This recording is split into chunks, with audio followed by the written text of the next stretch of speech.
por escrito. Por escrito. Radio Anáhuac 1670 AM.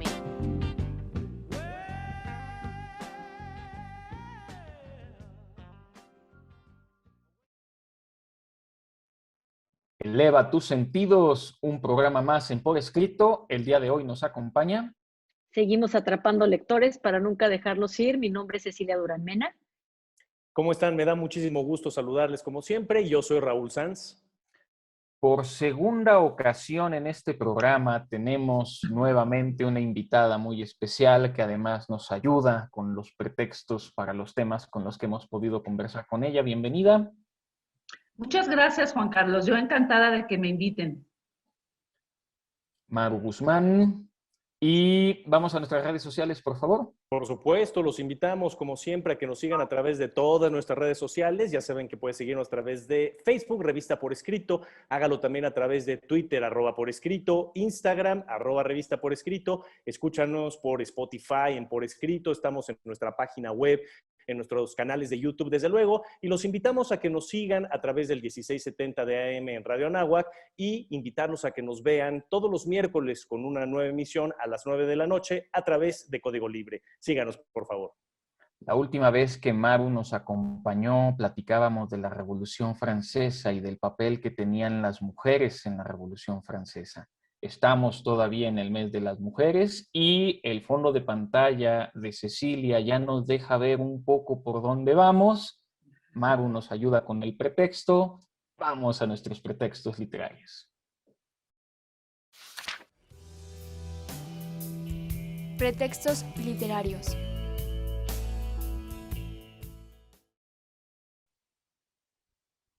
Ya en nuestros pretextos literarios, mi querida Ceci, ¿cuál es el pretexto del día de hoy? Fíjate que hoy vamos a hablar de un tema padrísimo, muy ignorado en la literatura, en términos generales desconocido, que es ¿por qué es importante la literatura afrofemenina? Afrofemenina, imagínate nada más, estamos hablando de un sector que ya hemos platicado, ha tenido una lucha muy fuerte para hacerse escuchar.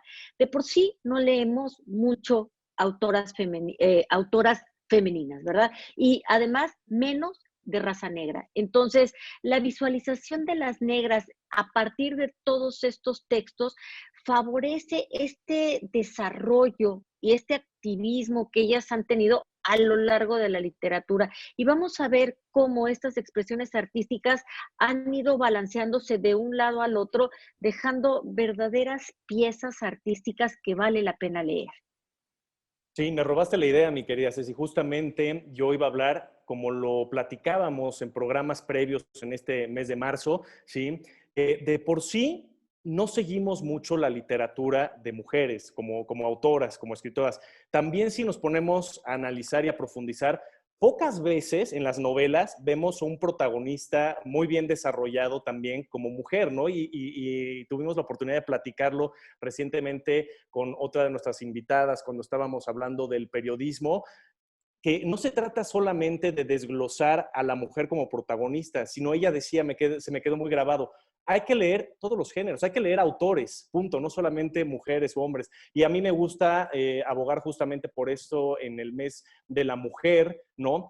Que lo que estamos buscando es equidad más que igualdad, ¿no? Iguales, ya lo comentábamos, nunca vamos a ser el hombre y la mujer, tenemos pensamientos distintos, tenemos una constitución física distinta, iguales no vamos a ser, pero sí podemos buscar siempre la equidad. Y por eso creo que nuestro tema de hoy es extraordinario, porque no solamente seguimos abogando por la equidad de géneros, en este caso estamos también metiendo a nuestros contenidos literarios a la cuestión racial, que ha sido durísima. En nuestro país tenemos una cuestión racial tremenda, pero obviamente nosotros lo vamos a enfocar el día de hoy a los afroamericanos, a las mujeres afroamericanas, que qué sufrimiento han tenido tanto en el propio continente africano, como si nos vamos a nuestro vecino del norte en Estados Unidos, la historia de la raza negra, tanto hombres, pero en este caso, sobre todo para mujeres, ha sido cruda, ha sido dura, y eso es lo que vamos a analizar el día de hoy.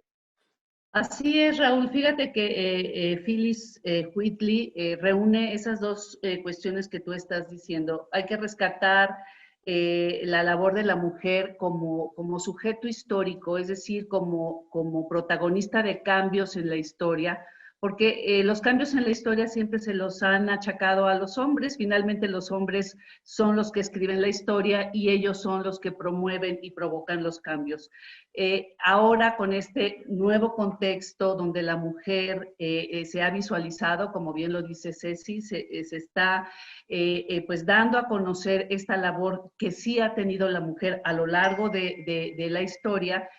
Phyllis Wheatley, pues entonces encabeza esta visualización de la mujer como un ser creativo, como un ser inteligente, pero no nada más eso, sino que proviene de una mujer negra, donde pues los negros no se les consideraba el mismo estatus racional que los blancos. Estamos hablando del siglo XVIII. Entonces, hay un largo recorrido por hacer y pues es muy importante rescatar a estas mujeres.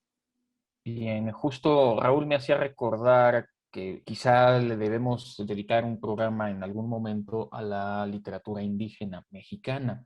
Yo quisiera aprovechar un poco el dato histórico, porque en México tenemos tan poca cultura de la raza negra. Y es relativamente simple. Como fueron los españoles quienes conquistaron México por el contexto religioso católico contrarreformista, a pesar de que había debates de si los indígenas eran o no eran seres humanos, de alguna manera, y aunque hubo exterminio y hubo muchas cosas negativas, no se exterminó a la comunidad indígena como sí ocurrió por el contexto religioso protestante de los ingleses. Esto ocurrió en Norteamérica y también ocurrió en Brasil. Por estos mismos contextos religiosos históricos es que ahora sí que el esclavismo, traer esclavos de África a América, fue permitido tanto en Estados Unidos como en Portugal, que aunque también tenían un contexto católico, no era igual que el español. Por eso es que hay tan pocos habitantes de raza negra en México o tan poca herencia. Ahora, adicional a eso, hablar de la mujer, hablar de los negros en el contexto mexicano, pues no sé, es un poco raro. Por eso todavía en México es un poquito extraño encontrar a alguien de raza negra. Nos les quedamos viendo porque todavía no es común. Hagámoslo común porque todos somos habitantes del mundo. Y existe, Juan Carlos, o sea, en las costas de Veracruz y en las costas de Guerrero, y hay una riqueza cultural muy, muy interesante. En términos de literatura afrofemenina, es algo bien, bien curioso porque las primeras novelas van a presentar personajes muy afectados, muy, muy cercanos a como si fueran personajes blancos, pero de raza negra. Y poco a poco van a ir recuperando el orgullo, el valor, las tradiciones que tanto reprimieron, y entonces sale una expresión de armonías, de colores, de ritmos que son tan intensas que vale la pena leerlas porque verdaderamente es una chulada. Es muy cierto lo que ya comentaba Juan Carlos, ¿no? De que no estamos en México tan habituados a ver personas de raza negra, ¿no? Qué bueno que Ceci aludió en este caso a Veracruz, que es justamente donde los esclavos negros de origen africano precisamente se asentaron más que nada en esta región, ¿no? Y ahí es donde se mantuvieron. Esto me hace pensar en dos zonas latinoamericanas donde sí hemos tenido una mayor riqueza en literatura de mujeres de origen afroamericano. Estoy pensando en Cuba, sobre todo en la etapa de la Revolución Cubana previa, ¿no? Con Fulgencio Batista y post-revolucionaria, desde luego, ¿no? Alzando la voz en los derechos que se abogaban. Y la otra dictadura que también me viene a la mente, pues es justamente Brasil, de la que ya se hacía mención, una dictadura que tuvo a varios personajes, ¿no? Quizá el más importante, Medici, entre todos los que podemos abordar dentro de la dictadura brasileña, pero que justamente a partir de esto, ya en 1990 y en adelante, se alza la voz precisamente de las mujeres con más de 258 obras, ¿no? Entonces, creo que esto es importante mencionar. Ahora, también yo quisiera recalcar la diferencia entre la colonización inglesa y la española. Recordemos que la colonización española encuentra mano de obra dócil y fácil para hacer los trabajos. En cambio, la colonización inglesa pues encuentra un mundo americano de tribus salvajes, no aptas para el trabajo, entonces tienen la necesidad de buscar el trabajo en la explotación de los esclavos. La cuestión religiosa es muy importante, pero también la cuestión práctica del trabajo en el que pues aquí no hacía falta, más que para los trabajos difíciles, que eran las minas, que entonces ahí sí traían negros porque pues sobrevivían más tiempo a las condiciones, y por cuestión geográfica, pues las costas, ¿no? Excelente, excelente, porque esto nos ayuda a contextualizar las razones por las que ahora tenemos que conocer precisamente esto. Y sí vale la pena señalarlo, sí hubo, por supuesto, esclavitud en México, pero tenía que ser más a escondidas, no era tan abierta como en otros lugares, y precisamente Veracruz y Guerrero, como mencionaba Ceci, son los lugares donde se dan. Ya para cerrar con esta sección, nada más un dato que tiene que ver con la esclavitud moderna, con datos de 2016, 9.2 millones de hombres, mujeres y niños viven en una forma de esclavitud moderna. Esto es 23% de esa población. Vamos a nuestra siguiente sección.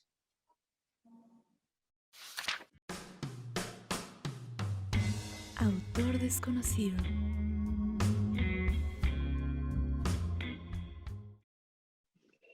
Esta vez, en la sección de lo desconocido, le voy a dar voz a la verdadera experta, que es Maru Guzmán, para que nos hable de una autora entrañable, maravillosa, magnífica. Maru, el espacio es todo tuyo. Muchas gracias. Pues bueno, gracias por la oportunidad. Yo vine a platicarles sobre Phyllis Wheatley. Phyllis Wheatley es una niña, fue una niña que nació en Gambia a finales del siglo XVIII, y que es traída a América, a la ciudad de Boston, a los 7 años. Se llama Phyllis porque así es el nombre del barco, así era el nombre del barco, y se llama Wheatley por la persona que la vendió a la familia a la que se incorporó. Ella, bueno, pues tuvo pues también la ventaja de haber sido vendida a una casa de las colonias del norte, porque los esclavos, pues recordemos, los traían de África, en la parte sur, en las colonias inglesas del sur, pues las llevaban a las plantaciones. Las mujeres pues hacían trabajo de campo, pero también algunas las llevaban a las casas de los dueños, de los señores de estas plantaciones. En las colonias del norte, pues la situación y la industria económica era diferente. Entonces, el trabajo de las mujeres pues se dedicaba más bien hacia las fábricas o en las casas de los señores. Y ese fue el destino de Phyllis, el haber llegado a casa de una familia acomodada, en la que tenían 2 hijas y un hijo. Esta niña le dieron, pues bueno, lo primero que hicieron las hijas, pues fue alfabetizarla, enseñarla a leer y a escribir. Y al ir viendo que pues era una niña inteligente, una niña lista, pues no solo se quedó en enseñarle a leer y a escribir, sino que empezaron a pues introducirle a lecturas en latín, en griego, es decir, Phyllis aprendió a leer literatura griega, literatura latina, leyó ciencias, astronomía y demás, y leyó teología. Finalmente llega a una casa protestante de origen puritano, de la escuela, la iglesia congregacionista. Entonces, pues era una familia muy religiosa, y pues entonces lee libros de teología. Entonces, tuvo esta formación literaria, filosófica, teológica, y pues su habilidad y su sensibilidad la llevó a escribir poemas. Ella escribe su primer poema a los 14 años, y entonces era tal orgullo de la señora y de los hijos, que la empezaron a introducir a los círculos literarios de la comunidad. Y fue reconocida y aplaudían su forma de escribir y su sensibilidad. Esto llevó a que Phyllis escribiera una serie de poemas, y el siguiente paso era que pudiera editarlos. Estamos hablando de finales del siglo XVIII, ya muy dentro de pues digamos, de un ambiente ya independentista, que pues entonces pues también no era un ambiente propicio o muy favorable a que pudieran hacerle caso a una poeta negra. Entonces, lo que hace el hijo de esta familia es llevarla a Londres a presentarla. Y la presenta a los círculos aristocráticos ingleses, y pues llama la atención, le ven el potencial que tiene y logran editar su libro.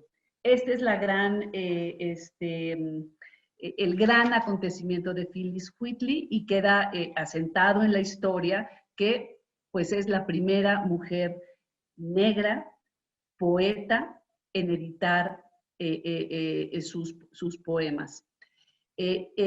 Fue tal el impacto que le pidieron a la familia que la liberara, que liberara a Phyllis, que la quitara de la esclavitud, y finalmente quedó como liberta. Se casa también con otro negro ya liberto.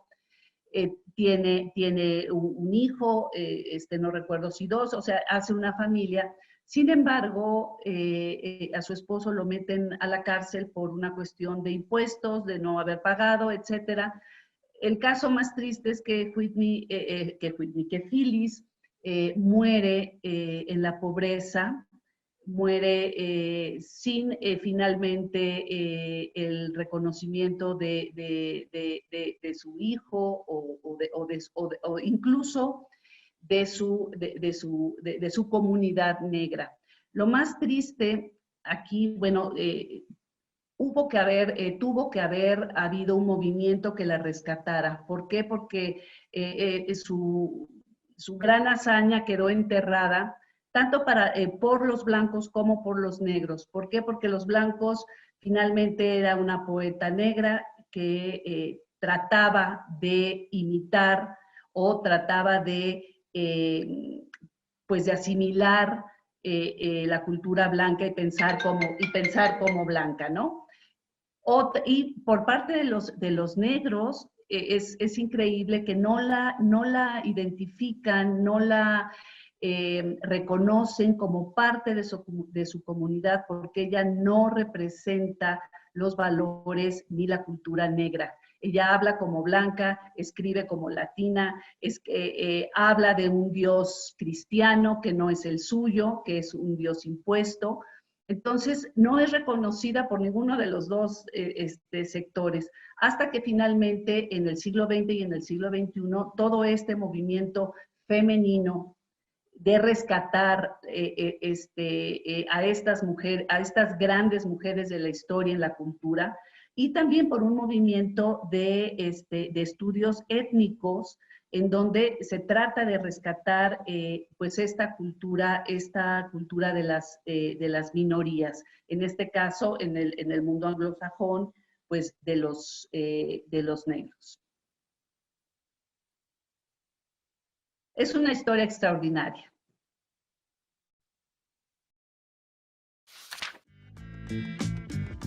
Conversaciones.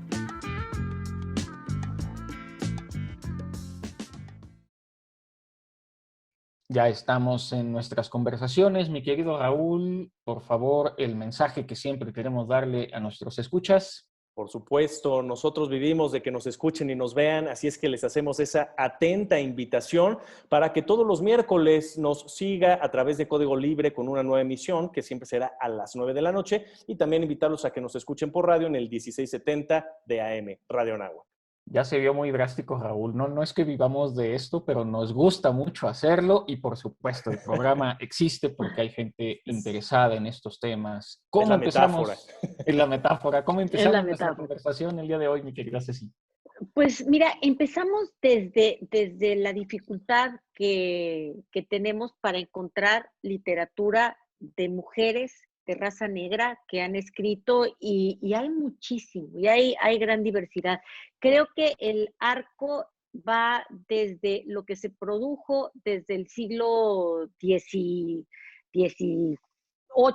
hasta lo que se produjo hace 5 minutos, en donde, o sea, todas ellas van, por un lado, tratando como de alejarse de esta tradición esclavista, en donde les da un poco de pena todas las tradiciones que venían, porque ellos querían, como ellas querían parecerse a sus patronas, a sus amas, entonces las evocaban, las admiraban y hacían personajes de raza negra muy afectados, muy tildaditos, muy como si fueran blancos, hasta otra revolución completamente distinta, en donde lo que están buscando es el rescate de esa tradición, en donde ven a África como la madre que les está dando pues mucha tradición religiosa, tradición que en muchos tiempos se vio como superstición, etcétera, y entonces la comida, los ritmos, los instrumentos musicales los empiezan a rescatar. Y luego, con Chimamanda Ngozi, por ejemplo, y todo lo que fue la literatura poscolonial, en donde dicen, ok, sí, pero no todos los negros que vivimos en África vivimos hambrientos o vivimos sufriendo o vivimos en tribus, porque también hay ciudades de primer mundo y yo tuve una infancia bonita, yo no tuve una infancia de sufrimiento, etcétera. Entonces, hay un arco de gran diversidad en donde de verdad vale la pena meterse para ver cuál es la realidad de estas plumas que se han levantado para decir, oye, pues nosotros también tenemos mucho que decir y vale la pena ser leídas. Fíjense, ya sabemos que este programa se nos va en 2 patadas siempre, ¿no? Va corriendo. Y yo me quedé pensando al principio de este programa, en la parte de pretextos, sobre el tema musical también, que creo que es muy importante en el ámbito afroamericano, particularmente en los Estados Unidos. Y yo no dejo de pensar los grandes géneros musicales que son de raza negra, si pensamos en el soul, el gospel, el jazz, el blues, desde luego no existirían sin la raza negra, ¿no? Y un poquito lo que hemos estado hablando, siempre destacamos al sexo masculino, ¿no? En el género masculino podemos pensar en Ray Charles, ¿no? Sobre todo en la parte del gospel, más que nada, ¿no? Que incluso hasta lo satanizaban en su momento a Ray Charles porque la música de Dios, cómo la podían de pronto él deslindarla de su tradición y de pronto la convierte en otras palabrotas para el tiempo y para la raza, ¿no? También podemos pensar en el blues, podemos hablar de B.B. King, ¿no? El rey del blues, y de esta naturalidad que tenía para tocar la guitarra sin poder leer una sola nota, bueno, era increíble. Sin embargo, cuando hablamos de soul, no tenemos que hablar, hay muchos hombres, ¿no? Que desde luego se han destacado en este género, pero tenemos que hablar de una mujer como la reina, ¿no? Que es Aretha Franklin, desde luego, y que si bien ella no era cantautora, era una intérprete con ese vocerrón, considerada una de las grandes exponentes en la historia de las voces femeninas, para muchos la mejor cantante de la historia. El soul destaca precisamente gracias a un personaje femenino. Y esto lo digo así al inicio porque lo voy a relacionar con la literatura, ¿no? Yo pienso, varias veces lo he mencionado en este programa, una de mis grandes obras, tanto literarias como cinematográficas, es Lo que el viento se llevó, ¿no? Escrita por Margaret Mitchell. Y aquí me gusta destacar cómo un personaje femenino, en la figura de la actriz Hattie McDaniel, ¿no? Que representa a Mami en esta película y que también es muy bien representada, muy bien desglosada en la obra literaria, De pronto, esta mujer que era cantante y actriz, pero menospreciada todavía en una época del racismo en su máximo esplendor en Estados Unidos, de pronto es nominada al Oscar, al premio Oscar por este personaje, y no solo es nominada, gana en 1940, ¿no? Este premio Oscar, una mujer cantante, una mujer actriz, que además precisamente personifica al personaje de Mamie, que es la creada, ¿no? De estas casas del sur de Estados Unidos, y sin embargo, ella no deja ver que sufriera en esa casa, sino al contrario, se sentía parte de la familia, se sentía parte de estar siempre atrás del personaje de Vivien Leigh, ¿no? Como cuidándola, como una segunda madre. Entonces, es un personaje extraordinario, tanto el literario, ¿sí? Como el de la actriz que representó a este personaje. Fíjate, Raúl y Ceci, que sí se necesitó un movimiento para rescatar todos estos valores de la raza negra, porque el traer a esclavos de África a América, pues fue un proceso cultural muy difícil para ellos, porque lo que sucedía era que les quitaban su identidad. Es decir, ellos perdían su nombre, perdían sus raíces, perdían todo contacto con lo que fue su cultura, aquellos que pudieron vivir años allá, sobre todo en los primeros barcos que llegaban a América. Y luego, como bien comentó Ceci, pues se trataba de borrar y de quitar esta identidad negra. Y claro, pues tenían la imagen de la cultura blanca, en el mejor de los casos como para parecerse a ellos o parecerse a ellas, y en el peor de los casos, pues para odiarlas, ¿no? Para odiarlas porque significaba la raza blanca la opresión. Entonces, sí se necesitó un espacio histórico propicio para rescatar todos estos valores, y qué mejor que a través de la música, a través de la literatura y a través de todas estas manifestaciones culturales. La pintura, la escultura, vamos de pronto a ver que son protagonistas y hacedores de una gran cultura, el deporte también, ¿no? Y que poco a poco se va a ir visualizando, y que habrá tiempos también en que pues no los quieran, en que traten también de opacar este movimiento de visualización de la cultura negra, que después se llamará afroamericana, ¿no? A pesar de que, bueno, se independizan las colonias americanas, va a seguir habiendo todavía movimiento de esclavos. Pero lo que va a ocurrir después de las independencias de América, recordemos 1810, 1820, los europeos van a empezar con el imperialismo a dominar África y a explotar los recursos africanos. Y lo que acaba de comentar Maru tiene mucho sentido, porque siguen estos territorios sin poder tener su propia identidad. Los países africanos comenzaron sus independencias después de la Segunda Guerra Mundial, a partir de los 50, los primeros países 60, 70, y apenas tiene poco tiempo realmente en que ya pueden hablar con propia voz. Y por eso vale la pena señalarlo. Quisiera comenzar ya con los libros. En un lugar del Atlántico, espero pronunciar bien el nombre, Fatou Diome. Es una historia de un choque de culturas opuestas que tiene que ver precisamente con África y específicamente Francia, que ha sido uno de los países que quizá tiene mayor número de migrantes de otros lugares, pero particularmente africanos, argelinos y demás, en su propio territorio. De hecho, tiene que ver con el fútbol esta novela y, claro, si nosotros observamos a la selección francesa de fútbol, tiene bastante mezcla de razas, y aquí este tema de las identidades empieza a ser un choque cultural. Fíjate que yo, mi querido Juan Carlos, quisiera hablar de un libro que después también se hizo película, en donde además aparece Oprah Winfrey, que se llama El color púrpura. Es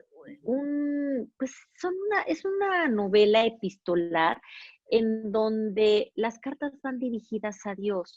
Y este Dios porque recordemos que mucha de esta literatura se da en esta franja que se conoce como The Bible Belt, que es como el Deep South de los Estados Unidos, de estados como Missouri, Louisiana, Georgia, la parte este del estado de Texas, en donde hay mucho trabajo rural, hay mucho trabajo muy, muy pesado, es la pizca del algodón, en fin, todos estos trabajos en las Carolinas, en fin. Y entonces, esta es una chica negra, la protagonista, que está haciendo estas cartas, porque además de todo fue violada y válgame Dios por quién fue violada, ¿verdad? Y sufre una serie de vejaciones y además de todo la violan, queda embarazada, pierde a su chiquita. O sea, es un retrato que verdaderamente se ve el maltrato de esta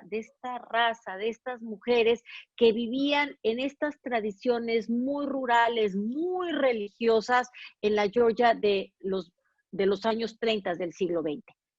Es una historia crudísima esa que nos hace mención Ceci, que además se ha representado tanto en teatro como en películas, y esta obra de Alice Walker, una historia muy dura de una mujer silly, ¿no? De estas zonas rurales de los Estados Unidos, que es violada por su padre, él es arrebatada a su hija, cree que se la matan, después se acaba casando con un hombre que es prácticamente el reflejo o el espejo de su padre, ¿no? Que también la maltrata. La película es muy buena, de hecho, si no la han visto, Whoopi Goldberg es la protagonista, Danny Glover es el esposo, que es un infeliz también en la historia, ¿no? Oprah Winfrey, como ya nos decía. Esta película además es dirigida por Steven Spielberg, tuvo 11 nominaciones y no ganó un solo premio Oscar, de hecho tiene ese récord de esta película, la película con mayor número de nominaciones sin ganar un solo premio. Vale la pena, y es una historia recurrente, ¿no? Del abuso, obviamente con la raza negra, pero particularmente con las mujeres. Esto me hace pensar en otra historia, ¿no? La novela escrita por Catherine Stockett, que la conocieron también muchas personas ya cinematográficamente con el nombre de Help. En México le pusieron varios títulos dependiendo del país, Criadas y Señoras, Historias Cruzadas, fue otro como nos llegó a nosotros aquí en México, y que habla precisamente de las personas de la servidumbre de raza negra que atendían las casas de las mujeres blancas en Jackson en los años 60. Y por ahí surge una periodista de raza blanca que precisamente se dedica a recabar las historias del abuso de estas pobres mujeres negras, y muy valiente también esta mujer blanca, hay que decirlo, ¿no? Recabando estas historias para poder publicarlas, se echó encima a toda la colonia blanca de Jackson, ¿no? Está basada en una historia real, ¿no? Entonces, estas historias en los Estados Unidos son recurrentes, abusos, violaciones, golpizas, ¿no? Secuestros, ¿no? Bueno, es muy crudo todo esto. Fíjate, ahorita que hablan de todo eso, pues ya quisiéramos escuchar historias no tan trágicas, bueno, ni siquiera con la palabra tan, o sea, historias de éxito, ¿no? Donde las mujeres no tengan que estar luchando y tratando de sobresalir, sino que pues esas cuestiones fluyeran, ¿no? Es un trabajo que se ha hecho, que se está tratando de hacer, pero siempre creo que la literatura retrata primero esta parte trágica para luego salir victorioso. Entonces yo creo que también quisiéramos ya contar historias victoriosas desde el principio, ¿no? Bien, sí, justo yo quería comentar que no toda la literatura afro, lo que fuera europea, afroamericana, incluso en la misma África, tiene necesariamente que ser esta situación de salir. Por aquí tenemos en el guión, me parece que es la de Quien teme la muerte, espero pronunciarlo bien, Nnedi Okorafor. Es una historia que secundariamente tiene el tema de la esclavitud presente, pero es realmente una novela de ciencia ficción post-apocalíptica, donde la idea es, sí, de fondo, el tema de preservar la raza humana y que hay mucho derramamiento de sangre, pero ya lo va haciendo de manera indirecta. No creamos tampoco ni que en el pasado, ni en el futuro, sobre todo por lo que acaba de indicar Maru, esta literatura solo puede ser trágica o solo puede ser de cómo va a salir adelante la raza. Tienes tanta razón, Maru. A mí, por ejemplo, por eso me gusta tanto Chimamanda Ngozi Adichie. ¿Por qué? Porque ella es una escritora nigeriana, que sale de todo este canon de vamos a victimizarnos, etcétera. Dice ella termina su carrera de letras en Nigeria, se va a Estados Unidos y dice que cuando llega y somete su primer cuento a ser revisado, su maestro le dice, oye, pero aquí dices que tu historia está en Nigeria y estás poniendo a personas que se visten con marcas de diseñadores franceses, que tienen zapatos bonitos, que manejan coches y todo, y esto no son personajes africanos. Remítete a tu realidad. Y Chimananda voltea y le dice, pues es que esa es mi realidad, o sea, yo no tuve hambre, yo tuve una persona que ayudó en mi casa, yo tuve, o sea, a ver, no todo es, dejemos de estereotipar y me parece magnífico eso que tú estás diciendo y Chimananda lo hace, bueno, de una manera gloriosa, verdaderamente. Es como si Maru nos hubiera abierto el caminito, ¿no? La brecha para hablar de mujeres de éxito también, que era precisamente la siguiente obra, y además muy contemporánea, ¿no? La que quiero mencionar, que es en este caso una autobiografía. Y me estoy refiriendo a Mi historia, o se llama en inglés Becoming, de Michelle Obama. Michelle Obama, que a mí me parece una mujer extraordinaria. Yo la admiro tremendamente, tremendamente a Michelle Obama. Me parece una mujer brillante, una mujer de éxito, una mujer que ha sabido tener un equilibrio en su vida en muchísimas aristas, ¿no? Es madre de familia, ha sido empresaria exitosa, como primera dama, tan brillante como su esposo, ¿eh? Muchos incluso la catalogan como una mujer que tiene mejor oratoria que el propio Obama, y mira que él habla perfectamente bien, ¿no? Yo en mis clases de habilidades universitarias de la comunicación incluso utilizo muchas veces a Obama, pero también a Michelle, porque Michelle es extraordinaria. No solo eso, en este caso, en esta autobiografía, cabe decir que Michelle Obama no es esa típica figura política que utiliza un escritor fantasma. Ella sí sabe escribir, para que vean. Entonces, es una mujer extraordinaria, vale la pena leerla, vale la pena conocerla porque es de admiración. Además, ella gran defensora de niñas y mujeres en Estados Unidos en todos los sectores que se imaginen. Entonces, de hecho, pues, me voy adelantando un poquito antes de las recomendaciones, pero esta es una de las grandes recomendaciones, yo creo que de hoy. Becoming o Mi historia de Michelle Obama. Excelente, Raúl. Llegamos por fin podemos llegar a historias de éxito. Y fíjate que la historia que les voy a contar de Phyllis Wheatley también es una historia de éxito desde su propia realidad de esclava. Eso es algo extraordinario que pues ya les contaré en la siguiente sección, pero que ella no se victimiza, ¿no? Finalmente, incluso siendo esclava, habiéndole quitado su identidad, no se victimiza y logra algo pues extraordinario, ¿no? Que es escribir sus poemas. Escribirlos, no solo escribirlos, sino que se los editaran y ser reconocida en su tiempo. O sea, es algo extraordinario. Me hizo recordar, Raúl, esto de los escritores fantasmas. Para quien pudiera no saberlo, es muy probable que en México algún presidente, a lo mejor se escape, pero son las personas que escriben a nombre de pues, todos estos gobernantes. Vamos a ir despidiendo ya el programa haciendo una recomendación. Yo quisiera recomendar, bueno, por un lado, una película que en inglés se llama A Time to Kill. Le pusieron Tiempo para Matar, de 1996, con protagonistas Samuel L. Jackson, Matthew McConaughey y se me fue el nombre de Sandra Bullock. Y por otro lado, La Mamba Negra de Nadifa Mohamed, que es la historia de un niño somalí que después de una travesía buscando a su padre va a terminar en Gales. Wow, yo quisiera recomendarles Sus ojos miraban a Dios por Zora Neale Hurston. Es verdaderamente un reflejo de toda la religiosidad y de todo el fervor que han tenido estas mujeres a la hora de estar trabajando y a la hora de estar produciendo literatura. Pues yo mis recomendaciones hablé de ellas, ¿no? Una de ellas es la de Michelle Obama, Becoming, creo que vale toda la pena, sobre todo en la realidad, en el contexto actual.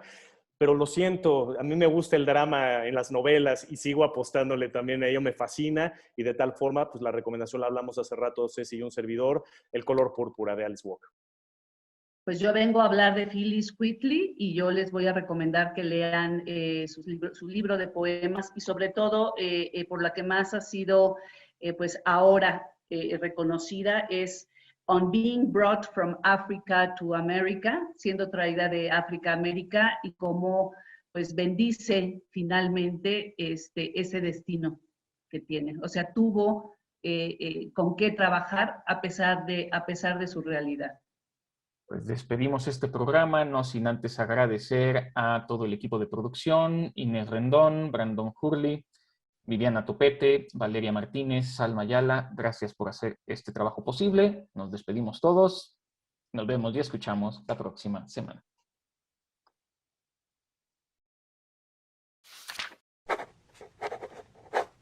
Ultimátum. Fue la gracia en la que me trajo desde mi tierra pagana. Le enseñó a mi ignorante alma a entender que hay un Dios, que hay un Salvador también. Antes no he buscado ni conocía la redención. Algunos ven a nuestra oscura raza con ojo desdeñoso. Su color es un hito diabólico. Recordad, cristianos, negros, tantos como Caín, podrían ser refinados y unirse al angélico tren. Sobre cómo fuimos traídos de África, fragmento de Phyllis Wheatley.